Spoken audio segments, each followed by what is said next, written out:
Si te hablo de un genocidio que causó la muerte de más de 800.000 personas a 1 millón, pensarías que es algo muy antiguo y que seguramente ya ha pasado hace mucho tiempo. Y pues no, el trágico genocidio del que te voy a hablar en este video ocurrió en 1994, es decir, a tan solo 99 años. El próximo año se cumplirán 30 de este hecho. Y es que estoy segurísimo, porque las estadísticas de YouTube me dicen que hay mucha gente de esa edad que me está viendo, y probablemente cuando muchas de las personas que están viendo este video han nacido, estaba ocurriendo este hecho. Por lo que en este video vamos a tratar el caso del genocidio que acabó con casi 1 millón de personas. El genocidio de Ruanda.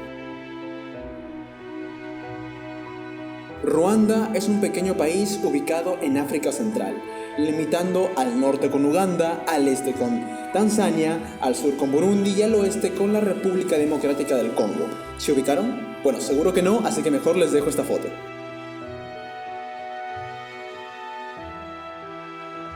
La capital de Ruanda es Kigali, y Ruanda es conocida por su hermoso paisaje de montañas y por ser el lugar de los gorilas de montaña, que es una especie que lastimosamente está en peligro de extinción. Y bueno, no es fácil adivinar que también es conocida por el trágico evento que tuvo lugar en 1994, evento que dejó un profundo impacto en el país y en la comunidad internacional. Lo bueno es que a pesar de los desafíos que enfrenta, Ruanda ha logrado un notable progreso económico, un progreso social en las últimas décadas y casi se ve mejor que mi país, convirtiéndose un ejemplo de desarrollo para toda África. Para conocer el conflicto como tal, hay una cosa muy importante que definir, y es a las dos divisiones étnicas de Ruanda. Estamos hablando de los Hutus y de los Tutsi. El 85% del país es Hutu y apenas el 15% es Tutsi, es decir, hay una diferencia muy considerable. Y ahora vamos a ver cuál es la principal cosa que los dividía, porque no era una cuestión étnica. Tú caminabas por la calle y veías a una persona y no sabías si esta persona era Hutu o era Tutsi, por su fisionomía, si todos son iguales. Era más una división de clase. Los Tutsi eran ganaderos y los Hutus agricultores. Entonces podemos decir que los Tutsi tenían una prominencia social, pero si te embaucabas con los alcaldes, como hacen en mi ciudad, conseguías cierta cantidad de bienes y de riquezas. Si tú conseguías esto, tú podrías ascender y podrías ser Tutsi tranquilamente. La verdad es que se sabe que estos dos grupos se llevaban relativamente bien hasta el siglo XIX, con la colonización de los europeos. O sea, cuando no, Europa y sus colonizaciones arruinando sociedades emergentes. Devuelvan el oro. Bueno, en general, la colonización en África es una sombra que tiene la sociedad europea, no se puede negar, porque no ha resultado nada bien. Ahora, Ruanda fue colonizada primeramente por los alemanes y después por los belgas. ¿Adivinan cuál de estos últimos desarrollaron teorías raciales para elegir brindar apoyo político y favorecer a uno de estos dos grupos? Espero su respuesta en los comentarios, tienen solo 5 segundos.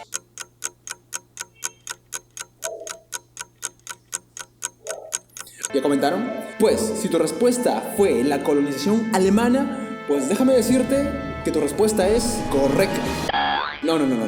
No fueron los alemanes, curiosamente fueron los belgas, en donde con teorías absurdísimas, como la medición de los cráneos, decidieron que iban a apoyar a los Tutsi, que era la clase más alta del país, y por ende denigrar a los Hutus. Ahora, un dato curioso, porque esto es otro nivel de discriminación, es que, agárrense, a partir del año de 1934, en tu carnet de identificación aparecía si tú eras Tutsi o eras Hutu. Esto que les he explicado deja algo muy importante. En general, todo esto deja algo muy importante, y eso vendrían a ser las tensiones étnicas a largo plazo. ¿Y por qué digo a largo plazo? Es que en 1962 Ruanda se independiza de la colonización belga, y en 1972, 10 años después, se realiza una matanza de 350.000 Hutus a mano de los Tutsi. Ahora, a partir de aquí, hay un Hutu de nombre Juvenal Habyarimana que da un golpe de estado y empieza a hostigar a los Tutsi, probablemente venganza. Por esto es que los Tutsi huyen y crean grupos de refugiados, y crean algo que va a ser muy importante para más adelante, así que recuerden este nombre, que es que los grupos de refugiados crearon el Frente Patriótico Ruandés. Ahora vamos a hablar un poco de Habyarimana. porque podemos decir que él gobernó con cierta paciencia.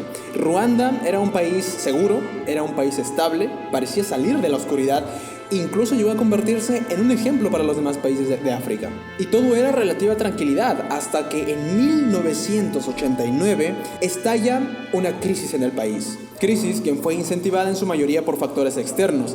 Es decir, el precio del café bajó la mitad de su valor, generando una crisis económica. Vamos, casi como lo que pasó con Venezuela. Ahora, esto causó que Habyarimana pierda un poco el control del país. Y ahora el Frente Patriótico Ruandés, que recuerden fue fundado por refugiados Tutsi, empiezan a presionarlo para que cambien las políticas de gobierno, que bueno, no era de esperarse que solamente favorecían a los Hutus. Ahora, esto obligó a que Habyarimana en 1993 firmase unos tratados en donde se formó un gobierno formado por las dos etnias. Como pueden ver, cada vez ya nos vamos acercando más al año del desastre. Ahora, estos tratados tenían un problema, y el principal problema es que esto dejó totalmente disconforme a las dos etnias. Para los Hutus era como si eso fue una traición, y para los Tutsi estos tratados eran insuficientes. A partir de aquí fue todo trágico y la situación se volvió insostenible. Ahora, como lo más random del mundo, el 6 de abril de 1994, un misil, escuche bien, un misil alcanzó el avión en el que viajaba Habyarimana. Y eso fue un real escándalo. La ONU estaba preparada ya para un conflicto armado. Francia, que también tenía presencia y también tiene su propia historia de por qué terminó participando en el conflicto, tenía tropas armadas en Ruanda. Y por si no fuera poco, el 7 de abril, un día antes de mi cumpleaños, por si alguien me quiere regalar algo, matan a la primera ministra. Y esto, entonces todos estaban como que se confirmó. Y es que, bueno, es que no sé, ese día todos estaban tipo, ¿va a haber caos o no va a haber caos? O sea, ¿va a haber guerra o conflicto? Han matado al presidente, acaban de matar a la primera ministra. O sea, confírmenme, ¿va a haber muertes? ¿Va a haber matanza? Confírmenme antes para caer PvP. Confirmen para alistar mi botiquín y mi AK-47. Activo, estoy ready, activo pared. Bueno, cuando se enteraron que mataron a la primera ministra, fue como el real confirmo. ¿Saben? Es que antes había como que va a haber guerra, ¿no? Va a haber matanza, confirmo. Mataron a la primera ministra, bueno, reconfirmadísimo. Ahora, ese mismo día, 7 de abril, en la capital, ya estaban sucediendo las primeras muertes. Los Hutus tomaron emisoras nacionales en donde pedían que mataran como a cucarachas a todos los Tutsi. Esa matanza duró 100 putos días. Es que no hubo nada de compasión.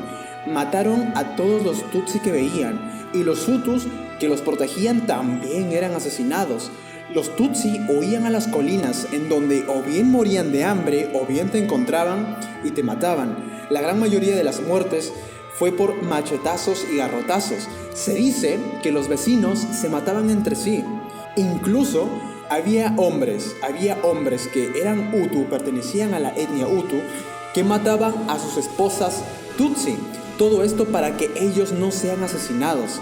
Según el comandante de las fuerzas de la ONU que intentaban calmar el conflicto, cuenta que entre cientos violaban a cada mujer, les introducían palos, botellas, mataban a los niños delante de sus padres, cortándoles extremidades o genitales para que se desangraran.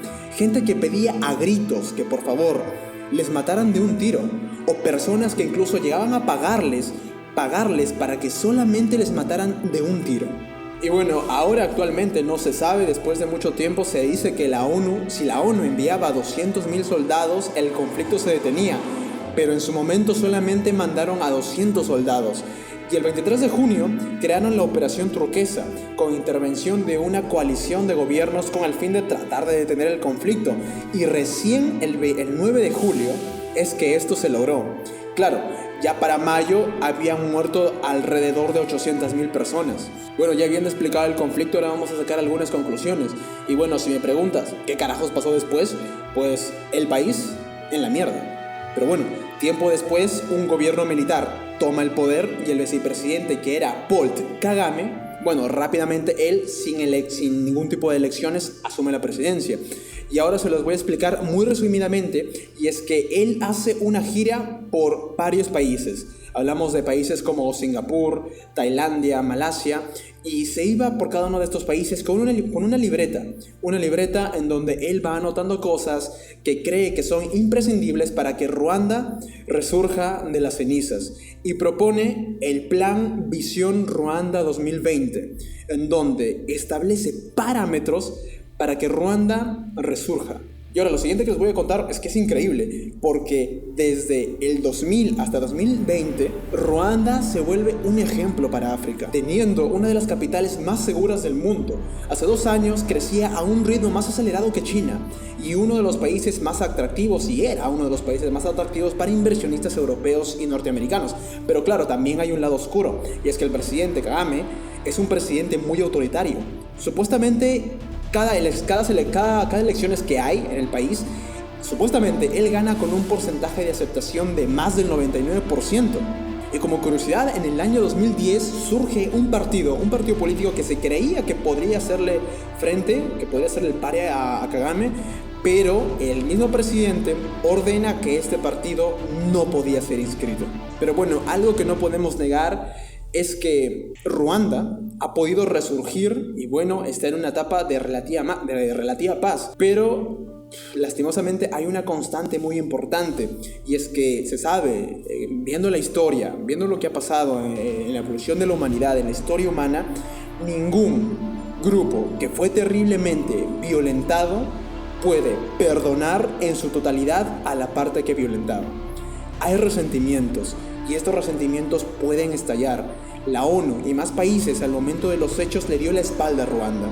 Con esto quiero decir que tenemos que ser más conscientes que este hecho catastrófico, que no tiene otro nombre, no es muy lejano. Cada país de Latinoamérica, no está ni al borde ni cerca de que pueda pasar algo como eso en cada uno de los países. Pero claro, eso no quiere decir que nosotros no tengamos problemas. Sí tenemos problemas. Se vio antes en las huelgas que había acá en Perú y se seguirá viendo en los próximos conflictos que haya. Por eso debemos trabajar en la creación de un futuro más pacífico y justo. En la universidad nos enseñan conocimientos, pero claro, hay siempre algo que siempre me recalcaban, y es no perder el valor humano, o trabajar teniendo en cuenta el factor humano, resolviendo problemas sociales, trabajar para la sociedad. Claro, cada uno desde cada aspecto de sus carreras. Recuerden que es muy difícil cambiar a los demás, pero podemos empezar por cambiar nosotros mismos. La clave siempre está en ser felices y hacer felices a las personas que nos rodean. Bueno, no te olvides de pasarte por mis redes sociales, y si llegaste hasta aquí, recuerda que te quiero.